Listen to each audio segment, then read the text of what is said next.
السلام علیکم۔ امریکہ کی جانب سے افغان صدر کو ایک خط لکھا گیا ہے۔ یہ خط وائس آف امریکہ میں چھپا ہے۔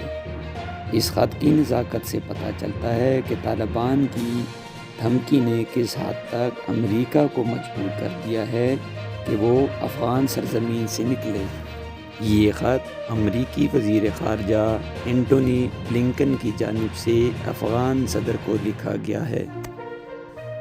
اس خط میں افغان صدر کو مخاطب کرتے ہوئے انہوں نے کہا کہ جناب صدر، میں آپ کو واضح کر دینا چاہتا ہوں کہ ہماری پالیسی پروسیس لگاتار واشنگٹن امریکہ میں جاری ہے اور کسی بھی آپشن سے انکار نہیں کیا جا سکتا۔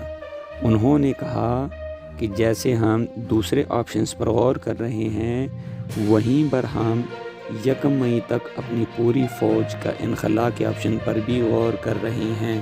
ہمیں جو کام مشترکہ طور پہ کرنے ہیں، اس سلسلے میں آپ پر واضح کرنا چاہتا ہوں تاکہ آپ میرے لہجے کے اندر موجود ارجنسی کو سمجھ سکیں۔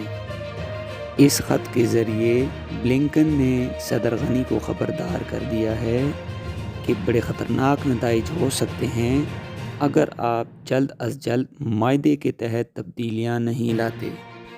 اس خط کا پس منظر کچھ یوں ہے کہ زلمے خلیل زاد نے ایک وفد کے ہمراہ 1 مارچ سے افغانستان میں اشرف غنی اور عبداللہ کے ساتھ ملاقات کی اور ان سے مسائل کے بارے میں پوچھا۔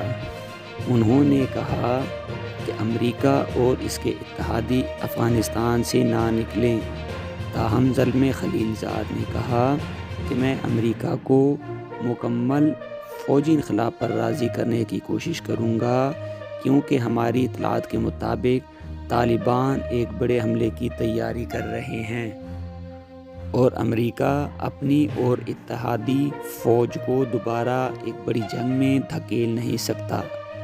ابھی ہم کچھ کہہ نہیں سکتے، تاہم ہمیں قطر میں افغان رہنماؤں سے بات کرنا ہوگی۔ اس کے بعد وفد قطر میں طالبان سے ملاقات کرتا ہے اور ان کا سب سے اہم دور 6 مارچ کو ہوا۔ حیران کن طور پر اس اہم ملاقات کا کوئی اعلامیہ جاری نہیں ہوا، تاہم امریکی حکومت پر انٹیلیجنس اداروں اور پالیسی ساز اداروں نے دباؤ ڈالا کہ طالبان کی بات مانیں اور افغانستان سے نکلیں۔ دوسری طرف طالبان نے بڑی وضاحت کے ساتھ یہ کہا کہ آپ اسے چاہے مشورہ سمجھیں یا دھمکی سمجھیں، ہم اب اپنے جنگجوؤں کو مزید نہیں روک پائیں گے۔ امریکہ کا وعدہ تھا امریکہ اپنے آپ کو، اپنی فوج کو اور اپنے ملک کو مشکل میں نہ ڈالے اور افغانستان کو چھوڑ دیں۔ افغانستان کے لوگ افغانستان کے مسئلے کا بہتر حل کر سکتے ہیں۔ یہ بات انہوں نے مختلف جگہ پر انٹرویو دیتے ہوئے کہا۔ طالبان کے اس بیان کے فوراً بعد وزیر خارجہ بلنکن نے یہ خط لکھا۔ فوری طور پر افغان صدر کو کہا کہ اس معاہدے کے تمام فریقین کو مل بیٹھنا ہے اور اس پر بات کرنی ہے۔ معاہدے کے لیے بات چیت کرنے کے لیے جس نئی جگہ کا انتخاب کیا گیا وہ ترکی ہے۔ اس بات چیت کے لیے سب سے اہم شق یہ بھی تھی کہ افغان موجودہ حکومت کو ختم کیا جائے، کیونکہ طالبان اس حکومت کو نہیں مانتے اور اس کی جگہ ایک عبوری حکومت دی جائے۔ جبکہ دوسری جانب اشرف غنی نے عبوری حکومت کے قیام سے انکار کر دیا اور وہ اتحادی فوج کے افغانستان میں رہنے پر اصرار کر رہے ہیں۔ اس خط کے بعد زلمے خلیل زاد پاکستان میں آ کر GHQ میں آرمی چیف سے ملاقات کرتے ہیں اور اتحادی افواج کے لاکھوں ٹن نیٹو قیمتی سامان، جس میں ہتھیار، گاڑیاں، air defence system, missile, communication system اور بہت ساری ٹیکنالوجی شامل ہے، وہ پاکستان کے راستے بحفاظت واپس لے جانے کے لیے مدد مانگتے ہیں۔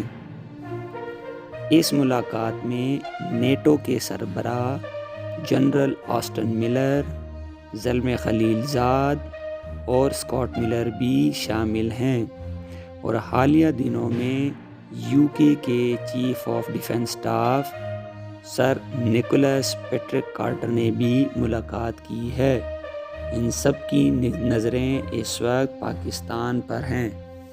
افغانستان کے نیشنل سیکیورٹی ایڈوائزر نے ایک پریس بریفنگ میں کہا کہ امن معاہدے کے لحاظ سے پاکستان کا کردار بہت اہم ہے اور ہمیں پاکستان سے ایک معاہدہ کرنا چاہیے۔